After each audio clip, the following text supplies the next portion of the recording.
महसूस करता है कि उसे एक बड़े कमरे के अंदर जो किसी तिजोरी की तरह है उसमें बंद कर दिया गया है।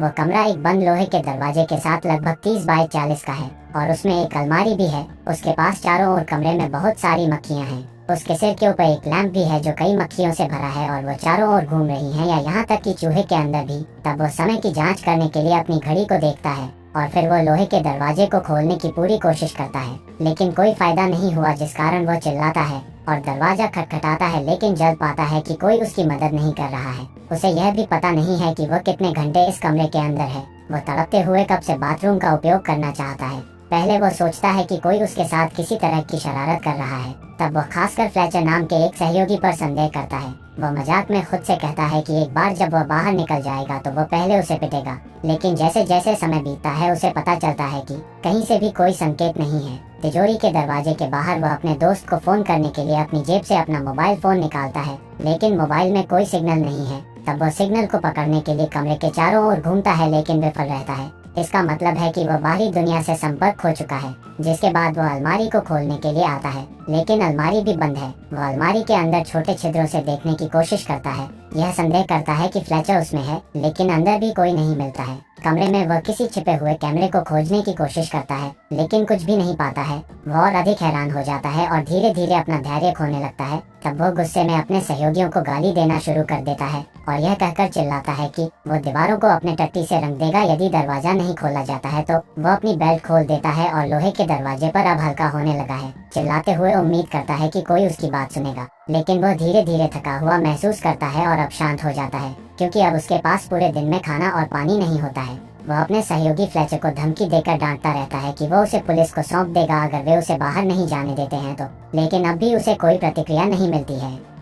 ऐसे ही एक दिन बीत जाता है। वह अपनी नींद से जागता है। वह अपने मोबाइल फोन पर फिर से सिग्नल की जांच करता है, लेकिन वो गलती से फोन को जमीन पर गिरा देता है और अब फोन पूरी तरह से टूट गया है। लेकिन अब बिना पानी के वह नहीं रह सकता, जिस कारण वह जीवित रहने के लिए अपने जूते को उतारता है और उसमें पेशाब करता है। फिर वो प्यास के तहत अपना पेशाब पीता है। अब वह अपने अकेलेपन से दीवाना होने लगता है और भूख उसे पागल बना रही है, जबकि वह अपनी हताशा को बाहर निकालने के लिए प्रकाश ट्यूब को मार रहा है। तब वह अचानक ट्यूब में एक एक चाबी को देखता है, इसलिए चाबी को निकालने के लिए वह तुरंत ट्यूब को निकाल फेंकता है। चाबी निकालने के बाद वह उसका उपयोग अलमारी खोलने के लिए करता है। तब उसे ऑक्सीजन के 2 टैंक और एक हथौड़ा और छेनी सहित कुछ सामान मिलता है, जिसमें वेल्डिंग उपकरण भी शामिल होता है। तब वह लोहे को तोड़ने के लिए अलमारी से हथौड़ा और छेनी लेता है, लेकिन जल्द पाता है कि यह सब बेकार है। तो वह दरवाजे को जलाने की कोशिश करने वाले मशाल के साथ इकट्ठे वेल्डिंग उपकरण के साथ दरवाजे को जलाने का फैसला करता है, लेकिन समस्या यह है कि वो नहीं जानता कि इसका सही से उपयोग कैसे करें। तब वह कुछ ही मिनटों के बाद उसे छोड़ देता है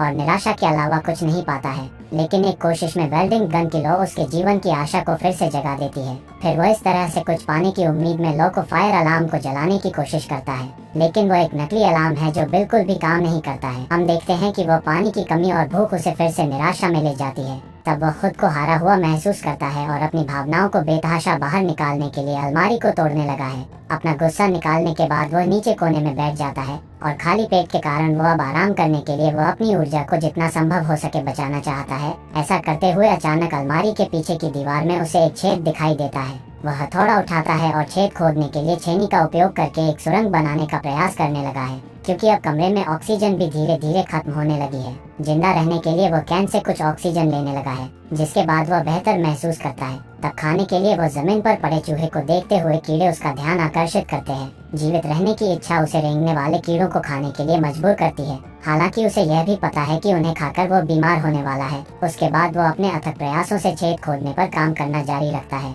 छेद बड़ा हो जाता है और वो उस दीवार के अंदर स्टील की सलाखों को भी देख सकता है। वो स्टील की सलाखों को काटने के लिए वेल्डिंग गन का इस्तेमाल करता है। बड़े छेद से प्रकाश आने के तुरंत बाद उसे एक प्रेरणा मिलती है। अंततः वो दीवार के उस पार निकलने लगा है, क्योंकि इस पल का उसे कब से इंतजार रहा है। अब भी दीवार के अंदर की जगह उसको चौंका देने वाली है, क्योंकि यह उस कमरे की तरह एक समान कमरा है। फिर से दरवाजे को देख वह उसी समय टूट जाता है, यह अपनाते हुए कि उसके प्रयास व्यर्थ हो चुके हैं।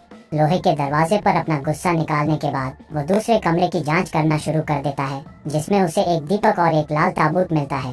वो सावधानी से ताबूत का ढक्कन खोलता है और आश्चर्यचकित होता है क्योंकि एक खूबसूरत लड़की अजीब पोशाक पहने हुए एक बच्चे की तरह ताबूत में सो रही है। तब वो हैरानी में उस जगह देता है। तब लड़की चिल्लाते हुए जाग जाती है और उसे देख भागने लगी है। वो उसके साथ बात करने की कोशिश करता है, लेकिन दोनों एक दूसरे की भाषा में अंतर के कारण एक दूसरे को नहीं समझ सकते हैं और डरकर लड़की पहले कमरे में छिपने के लिए भाग जाती है। तब अपना भाई उसे कुछ भी समझाने के लिए बहुत थक गया है, इसलिए वह रात के लिए ताबूत में सोने का फैसला करता है। हालांकि कुछ ही देर बाद वह जल्द ही डरी हुई लड़की से जाग गया है।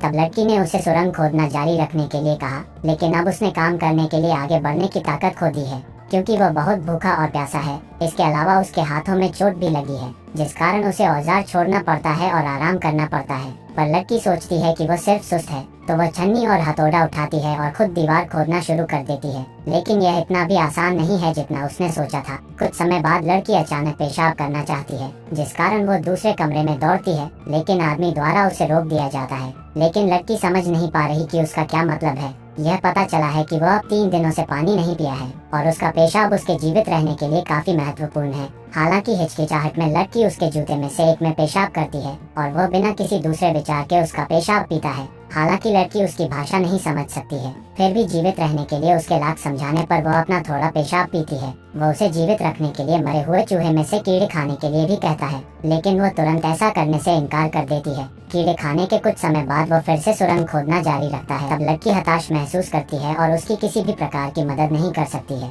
पर उसे आशान्वित रहने के लिए वह एक गाना गाकर उसे खुश करती है। तब लड़की अपने आंसू पोंछती है और उसके साथ गाना शुरू कर देती है। काम के दौरान वह गलती से अपनी उंगली को चोट पहुंचाता है, पर दयालु लड़की जल्दी से अपना दुपट्टा खींचती है। उसके लिए घाव को पट्टी करने लगी है। एक दूसरे को समझते हुए दोनों धीरे धीरे एक गहरी दोस्ती की ओर बढ़ने लगे हैं। आखिर में वे अब साथ में काम करना शुरू करते हैं। जबकि वे यहाँ से निकलने पर ध्यान केंद्रित करते हैं, एक साथ काम करते हुए लोहे का दरवाजा जो उनके ठीक पीछे है वह अपने आप खुलना शुरू कर देता है। तब यह देखते हुए वे तुरंत पीछे की ओर भाग जाते हैं, लेकिन जल्द ही दरवाजा फिर से बंद हो जाता है। कई प्रयासों के बाद वे सीखते हैं कि दरवाजा अपनी मर्जी से कैसे खोला जाए। बंदे को पता चलता है कि जब तक वे दरवाजे की ओर पीठ करते हैं, ताला अपने आप खुलने लगता है, जिस कारण सामने की तरफ देखते हुए वो पिटपिचे धीरे धीरे लोहे के दरवाजे के करीब पहुंच जाते हैं। तब दोनों को यकीन होता है कि दरवाजा अंत में इस तरह से खुलता है और वे सफलतापूर्वक तीसरे कमरे में अपनी एक और निराशा तक पहुंचते हैं। उस दरवाजे से निकलते ही फिर से एक समान कमरा है, जिसमें एक खाली कब्र है और एक समान लोहे का दरवाजा भी है।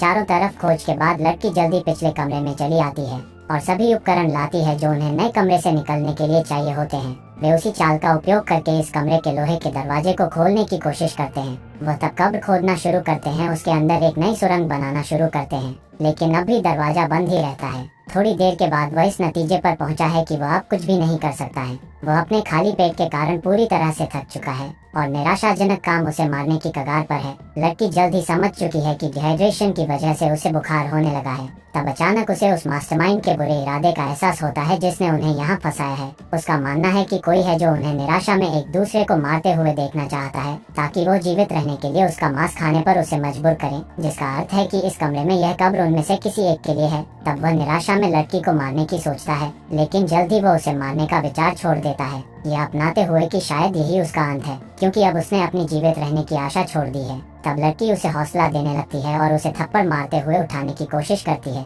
लेकिन अब उसमें इतनी भी जान नहीं बची कि वो उठ सके। तब महिला उसे कब्र से बाहर निकालने की पूरी कोशिश करती है और उसे आराम करने के लिए दिलासा देती है। उसे देखते हुए वो भी हताश हो जाती है और लोहे के दरवाजे पर जोर से चिल्लाती है, क्योंकि उन्हें वहाँ से बाहर निकलने का कोई उपाय नहीं मिल रहा है। तब वह उसे जीवित रखने के लिए वह अपने आंसू उसे पिलाती है, क्योंकि अगर वह मर जाता है तो वह हार जाती है। क्षण भर बाद अब लड़की अपने कपड़े उतारना शुरू कर देती है। हालांकि बंदे को पता नहीं चल रहा है कि वो क्या करने जा रही है। सौभाग्य से वो उसके कोमल आराम से जागता है। अंततः लड़की उसे जगाने में कामयाब है। अपने सबसे कमजोर और थके हुए मैच के बाद दोनों अब साथ में जमीन पर सो गए हैं।